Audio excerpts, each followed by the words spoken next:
Streetz 945, Ferrari Simmons. Hey, young world, it's your bestie, Sue Solo. Now, we have someone from Europe in the building. I don't want to say the wrong city or, London town. London. Born in Gambia.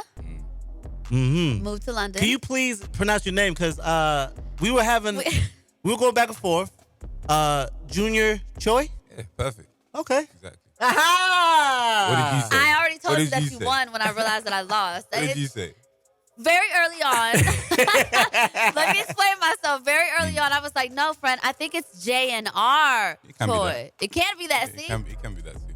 Okay. Thank you. Why can't it be that? Because it could be whatever you want it to be. You either spell out JNR or it's Junior. You put it together as Junior, you spell it out as JNR. I appreciate that. Thank Okay. you so much. Now, Thank Choi, is Choi part of your real name? you owe me $50 back from that bet. Wait, first of all, you owe me half because okay, he fine, said it. fine. Thank you. I need my money back. So Choi is My surname. Yeah. that's your My first surname. name, My surname. your last name. Yeah. Okay, I don't know proper. My bad. I speak a lot of bootleg English. Lord have mercy. Okay, so coming from London, England, now that's current. That's where you're currently residing in, correct? Yeah, I guess so. But you're back and forth to America a lot. We're just around. We're like luxuriously homeless. I like that. That's I'm still right. in that. Now, Giving me you've very been in much Atlanta time, quite yeah. a few times. I've been DJing and I've been seeing you out. You got one of the biggest songs in the world right now. It's crazy. You can't just say in the city, in the state, in the country, Crazy, yeah. in the world. Right. Um, Yeah, someone said it's big in Pakistan too yesterday. Let's talk about it. Like the record, To the Moon. Like, how did you start? Yeah. Where did it come from? It's just from making music. I make music like every day. Okay. The process is always different, but in this case, it was like I was getting ready to release a winter project. So when it gets to winter time, I start to listen to different kind of beats. Put away the R&B, put away the Afro beats a bit, and I start getting into like trap, drill, etc., etc. And this beat happened to be one of the packs that I received. Just jumped straight on it, done it in 15 minutes. Put it With to the side. person already on it? Yeah. That was part of the It beat. was just the beat, yeah. Wow.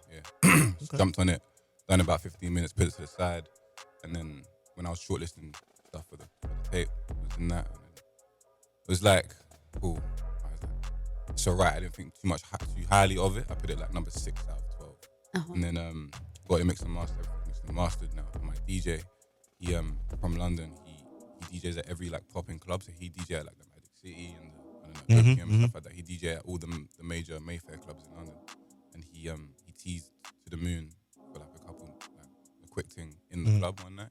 And he messaged me. He was like, bro, you need to come and see this. Like, the reaction was crazy. See, the reaction to the song was mad.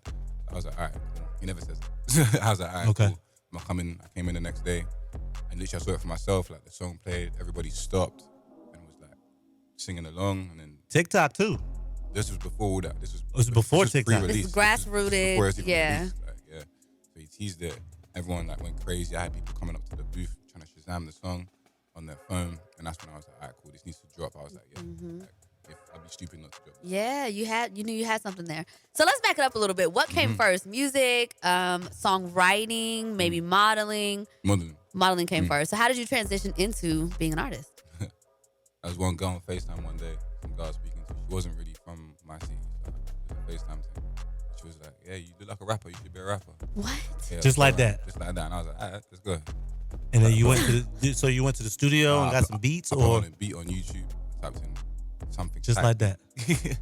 Put on a beat, got my phone out, like, recorded it to the Just like beat, that. the TV type beat, and then I was like, all right, cool. Wait a this is hard. minute. And then we went studio. We went studio next day. We shot the video by the end of the week, and I had it out like the next week. So this is a friend that you were on FaceTime with that literally said you look like a rapper, Yeah. even though you, model, I was which I just guess, wondering. all right, cool. And you were like, okay, bet, hung up and went to work. Literally. This doesn't happen. Nah. You, like this is actually never, like, it's unheard of. Yeah, now when people tell me that stories, they're like, yeah, like, been making music for like 20 years. And I'm like, oh, wow. I can't relate. So how long have you been doing music? Like 4 or 5. Okay. Yeah. 4 or 5 years. Yeah. Done my 10,000. I want to ask you about TikTok because usually it's just one thing. Like sometimes things blow on TikTok and it just stays on TikTok. It doesn't travel outside of it.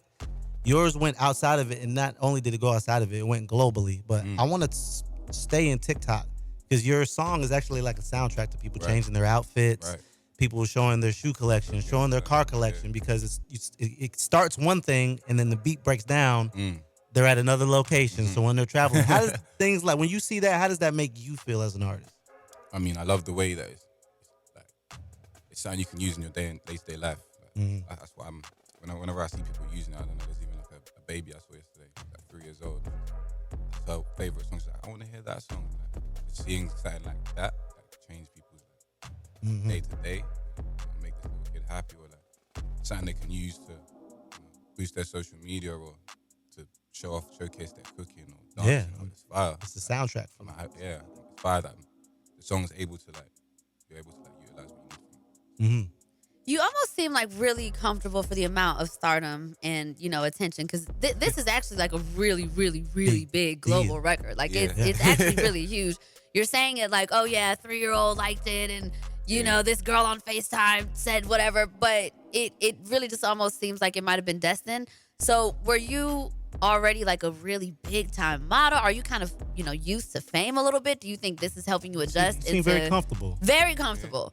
Yeah. I mean, it's huge. I guess, yeah. Were you already getting to the bag, getting the attention as a model? Yeah.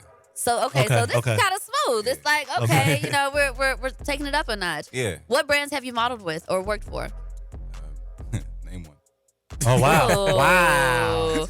Are we going high end, like that, Givenchy? That boy said name one. I'm still in that too. Yeah, name one. Okay.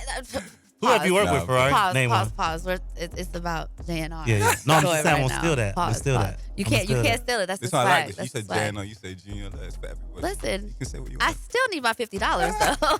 Like you still haven't given it to me. I will give it to you in a second. Okay? Oh, it's the fakeness. Now, when you got your first big check, did you get your first big check for music yet? I'm talking about the big one.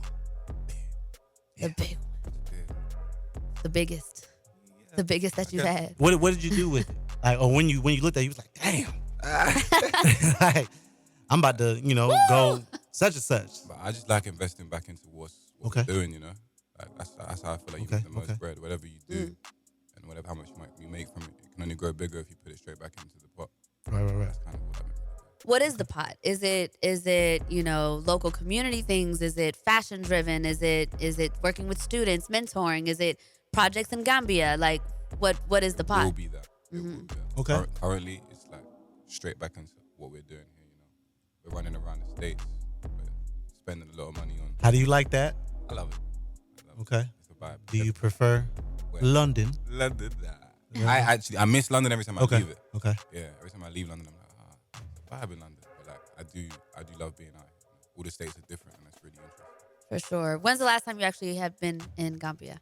In Gambia, it's been a minute. It's been like just a couple about to years because of the pandemic. Okay. But I usually go every December. So. Do they? I feel like I'm East African, so I feel like the connection or like them understanding what it is that you're doing as a creative or someone who's not a doctor, a lawyer, or whatever the usual is. Yeah. Sometimes it seems like they don't catch on. Is this a record? Is this a hit back home? Yeah. Are they receiving you? Yeah, my auntie called me the other day. She was like, "Yo, your fans are waiting right now." Like, wow. Yeah. So have you done a show back? Hasn't been. Flying right now. Yeah. Okay.